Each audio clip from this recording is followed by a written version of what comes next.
Magandang araw mga sangkay, share ko sa inyo yung paggawa nitong ating raisin cinnamon roll. So yun sa mga nagtatanong ng ating recipe nito, ito na po ang ating kompletong recipe ng ating raisin cinnamon roll. Panoorin nyo lamang yung ating video simula hanggang dulo para kung sakaling gagawin nyo ito ay magawa nyo po ng tama. Ito na po yung ating unang mga ingredients.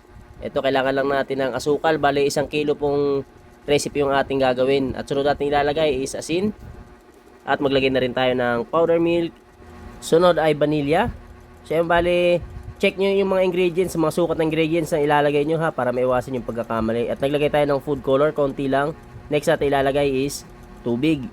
Ito nga palang doon natin mga sangkay, gagamitan natin ito ng roller. Pero kung gusto nyo magmano-mano ay pwede po kayo magmano-mano nito. At sunod kong nilagay nga pala is shortening. Next step is tunawin natin ng maayos yung ating asukal at saka yung asin. At sunod ay ilagay na natin yung ating harina. First class flour po yan mga sangkay or hard flour. At maglagay tayo ng yeast or pampalsa. At naglagay na rin ako ng bread improver. So bali kung wala kayong bread improver ay pwede naman po kahit hindi na kayo maglagay niyan. Next step, so ayan bali mag gloves tayo kasi baka sabihin naman ng ibang viewers natin or basher natin, yaks, walang gloves, naghahalo ng tinapay, kinakamay lang, diba? So ayun bali dito sa part na to mga sangkay is buhin lamang natin itong ating minamasa. Nga pala gagamitan natin ito ng makina para mas mabilis natin mapakinis itong ating dough. Bali kung gusto nyo mag manual process dito para mapakinis ang ating masa ay dagdagan nyo lamang yung ating tubig para mas lumambot at hindi kayo mahirapan sa pagmamasa ng mano-mano nitong ating dough. Okay? Para naman sa ating mga ingredients ito, kung sakaling meron kayong gustong idagdag na mga ingredients na pwede magpasarap sa ating masa ay pwede po kayo mag-add. So ayan, bali dito sa part na to ay ginamitan na natin ng makina para mas mabilis natin yung pagpapakinis ng ating masa. Mas magaan po kasi, mas mapapagaan po kasi yung trabaho natin, lalo na kung maramihan yung ating gawa kung meron tayong masa. At ito na nga, pagkatapos natin mamakina mga sangkay is timbangin muna natin. So bali ang timbang ko nga pala dyan mga sangkay is 336 grams. Kaya ko po tinimbang yan para alam ko po kung ilang putol ang kada baston. Next step, ayan, natimbang na natin. So bali, prepare na muna natin yung ating paglalagyan. Yung kailangan natin ng tray. 9x13 po yan mga sangkay at lalagyan lamang natin, papahiran lang natin ng margarine. So bali pwede nyo itong gawin pang negosyo at pwede nyo rin itong gawin para pang merienda lang. Kung marami to sa inyo para pang merienda, ay 1 kilo naman to ay pwede nyo pong hatiin para makagawa kayo ng kalahating kilo na cinnamon roll. Next step natin is ihanda na natin yung ating pang coating at pang palaman na rin natin dito sa ating dough. So ayan bali kailangan lang natin ng wash sugar at cinnamon powder. So ayan bali mix lang natin yung dalawang ingredients na yan.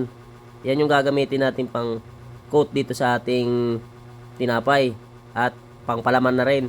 At ito sisimulan na po natin yung pagporma ng ating cinnamon roll. So ayan bali yung tinimbang natin na masa is medyo nipisan lang natin, laparan natin at pahiran natin ng margarine. Kapag napahiran nyo ng margarine ay yun, itaob nyo doon sa ating cinnamon powder na may asukal.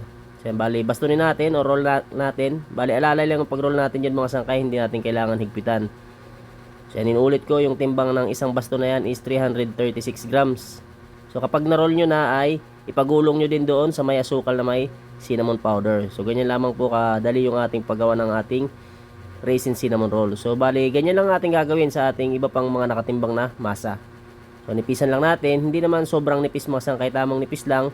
At kapag nipisan nyo na, nakuha nyo ng tamang nipis ay pahiran lang natin ng margarine.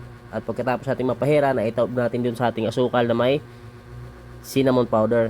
So ayan, ganyan lang kasimple yung ating paggawa nitong ating simpleng tinapay. At kung nagustuhan mong video na to, nakakuha ka ng idea, ay huwag kalimutan mag-like at share nating video at pakisuportahan na rin po ng aking channel. Thank you po. Next step, kapag naroll na natin lahat, ay kung mapapansin yung ating tray mga sangkay, nilagyan natin yung natira nating asukal na may cinnamon powder. Yan, lagyan natin yung ating tray, lahat lagyan natin mga sangkay ha. So ayan, bali naka-prepare na yung ating paglalagyan. So bali itong ating 336 grams na nakabaston ay ikat natin yan sa 12. Bali, bawat cut yan mga sangkay is tumitimbang yan ng 28 grams. So, ganun po. Bali, sa isang baston is meron po tayong 12 cut.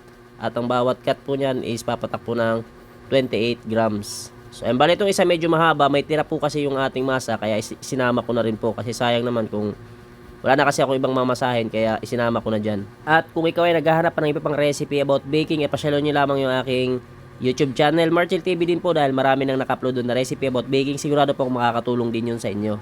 Dito naman sa ating page, sa aking FB page, ay marami na rin po tayo naka-upload dyan. Tsaga-tsaga lamang po kayo sa paghanap dyan sa ating mga video. At ayun na po, once na maikat na natin lahat, ay punta na tayo sa ating susunod na gagawin. So ayan dito ay meron tayong pasas. So bali, lalagyan natin ng pasas yung ibabaw ng ating raisin cinnamon roll. Kaya po tinawag na raisin cinnamon roll dahil kailangan po natin ng pasas. Pero kung sakaling wala po kayong pasas na may lalagay, cinnamon roll lang po yung ating may tatawag dyan, ha?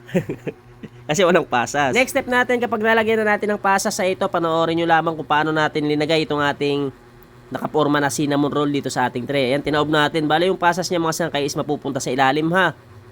Yan o, pansinin nyo ha. Yung pasas is mapupunta po yan sa ilalim. Bale, ang laman po ng ating tray dyan is 24 pieces.